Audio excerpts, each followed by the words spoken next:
Inflation risk for early retirees. This is interesting. One of y'all had sent this to me, so muchos gracias. This is by Actuary on Fire. And I'm not sure who Actuary on Fire is. So we go to the bottom. That's long. All right, so we're not going to go all the way down. He had a course. He or she had a course, which is pretty interesting. It's a kick-ass financial independent spreadsheet for free. He's offered a new course, create a kick-ass financial independent spreadsheet for beginners. It's fantastic. And I saw down here, it says it's free. Yeah, right there. It's got 656 students. Course now free. Link is available for email subscribers. That's great. Yeah, again, I don't know who this guy is, but look, anytime you can get more data, data-driven is always better than being just wild butt guess, if you know what I'm saying. A WBG instead of a WAG, or WBG. All right, so we got inflation risk. So I've never seen inflation earn much of a headline for retirees. What? It always seems to come way down the hierarchy of any list of retirement risks. The sexy risks, like market crash and sequence of returns, seem to get all the press, and actuaries obsess over life expectancy. But inflation risk rarely gets much attention. I don't think that's true at all. So is inflation a risk to the current crop of early retirees? Of course it is. I have good news because my fellow blogger over Early Retirement Now and I are teaming up to give this topic a good kicking. What can you expect? We're going to be doing a series on posts that features all this stuff. All right, good. I know I'm excited, but okay, so first, before we get into any analysis, let's look at the investment establishment has to say about retirement risk. And he looks at the Society of Actuaries, which I'm a big fan of Society of Actuaries. They have a summary table of 8 risks. And number 5 is our friend inflation. As expected, number 1 is life expectancy, i.e. outliving your assets. Actuaries have been telling people they're going to live too long. You know, that's because I've been telling people doesn't mean it's true. We don't know that for a fact. You can't say you're going to live too long. No one. I mean, too long relative to what? Relative to your money run out. What does that mean? If I live from 65 to 70, I ran out of money, I live too long? I would say no. Interestingly, they observed the Society of Actuaries. They observed that inflation has been the top 3 risks described by people in their annual risk survey. All right. The Investment Wealth Institute, a professional body for financial planners, which I've never heard of, published a report, 5 challenges face the next wave of retirees. No inflation on there. A shrinking advisor pool is a risk that faces retirees. Lack of formal retirement income plans. I'll spare the details from other reports, but inflation risk did not feature prominently. I guess it does now. So obviously, there's written a couple, not this year, that's for sure.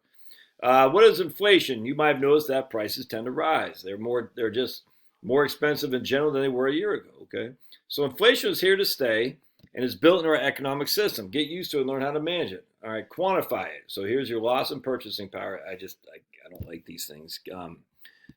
Loss in purchasing power, 3% inflation. Purchasing power of what? A fridge? What's the difference between a fridge now than it was 10, 20 years ago? I mean, it's not the same refrigerator. All right, and I'm going to give you some guidance here too. I get what the guy's saying. This is so general and generic. Let me close the door again. Just to revisit, what's a car today? Like the cars today are way more expensive. Yeah, well, you're getting a whole different car than you were 20 years ago, that's for sure. So you're not comparing apples to apples. You're saying $1 could not buy a car, yeah, because it's not the same car as it was in 1975. All right, just think about it. Do you not remember? So just real quick, what's this right here? This costs $800 or something like that. I've had that for 3 years now. It works fine. It does great. It does everything I could possibly need, if not more. I mean, a lot more. It's fantastic. Love my phone. Now, the phones I had growing up, they were so sparse that there was what's called party lines. You'd listen to Grandma Jones down the street. You'd be like, hey, Grandma Jones, I got to make a call because they're all connected to the same line. I don't know how it worked. It's party lines. So if Grandma Jones is on the phone, you had to wait for her to hang up, even though Grandma Jones lived 4 houses, 4 streets over.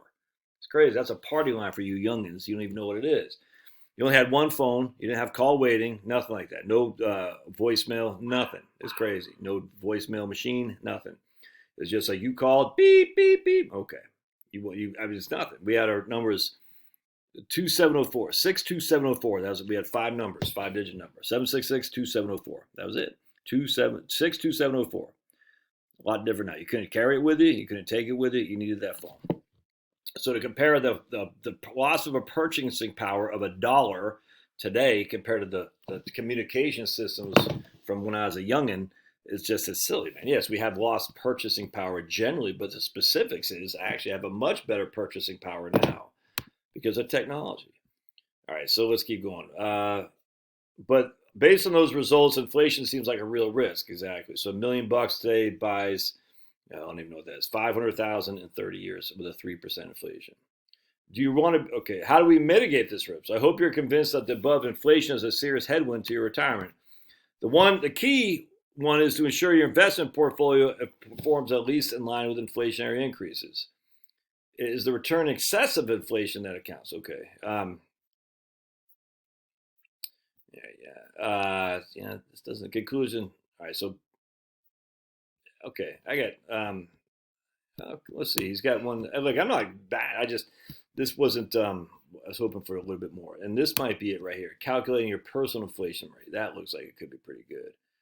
Personal inflation rate. Yeah, I like this. The chart is a CPI over the last few years has been averaged about 2.1. Fire community inflation rates. All right, so where I'm going to go with this. Pablo, I'm finished. Here's the inflation risk for early retirees is that you spend too much. Inflation is always going to hurt people who consume more. I was just talking with Liam just yesterday, as a matter of fact, and I basically told him, I said, look, man, I'm still in the same outfits I wore from many years ago. As you get older, you just don't care. You don't. You're like, I got no one to impress. I don't need to buy new outfits. Ooh, outfits. You want to grow up and paint houses like me, put a trailer in my yard till you're 23. You know what that song is? Outfit by Drive-By Truckers. Jason Isbell. Is Isbell or Isbell? I think he's kind of a left-wing guy, but he's a freaking hell of a songwriter. That's for doggone sure. Anyway, so inflation, your personal inflation rate, if you're retired, it's going to be a hell of a lot different than your personal inflation rate if you're still working with kids and everything. Because when I get older and my kids are out of the house, only thing we need is food. That will increase inflation. And there's a way to mitigate that, which is to grow in some of your food, man. Now, I'm not going to raise cows and all that stuff, but I'll raise, vegetables. Hopefully my fruit trees will be growing, all that stuff. That's my goal, blueberries and all that, so I don't have to buy. So my inflation is taken care of in just my backyard. Energy is always going to be a big thing, 100%. That's no joke, but that's going to affect everybody, man. Housing costs, the only thing that go up in housing costs is your property tax. And that can go up for sure, but your property tax, generally speaking, isn't going to be that high to begin with. And on top of that, there's always ways to mitigate that too. Like if you have a homestead exemption, if you're 65, you can move to a low property tax place. There's lots of ways to mitigate that. But your personal inflation, generally speaking, is on the stuff you consume. Your goods, your clothes, your fridge, your durable goods, your cars. I mean, how many cars you freaking need over the course of your life? You see what I'm saying? How many fridges do you need? Yeah, you're going to have to get some. They're not going to be cheap. But your personal inflation, I mean, there's always going to be, you're going to have to get a new roof every 10, 15, 20 years or something like that. All right, that's inflation. I get it. That sucks. But generally speaking, the inflation that we're talking about is a day-to-day, year-to-year living. And the way you mitigate that is just watch what you consume. It's just that simple, man. Don't buy a new phone just because they say, we got a new deal on phones. This has been 3 years. I don't have any reason to get rid of it, man. I like it. It works just fine. Doesn't have as much storage as I'd like, but I go in there and delete crap. Don't buy new cars every 5 years. I mean, every 2 years. Just watch your spending. And the funny thing is, as you get older, I guarantee you're doing that anyway. You're like, I don't need new clothes today. My stuff from 10 years ago, as long as my waist is between 34 and 36, it works just fine. I've already captured my wife. I don't think she's going anywhere. I hope. Where is she? All right. Anyway, so that's how you deal with inflation and retirement. It's just you watch your spending. All right. Love your thoughts. We'll see you.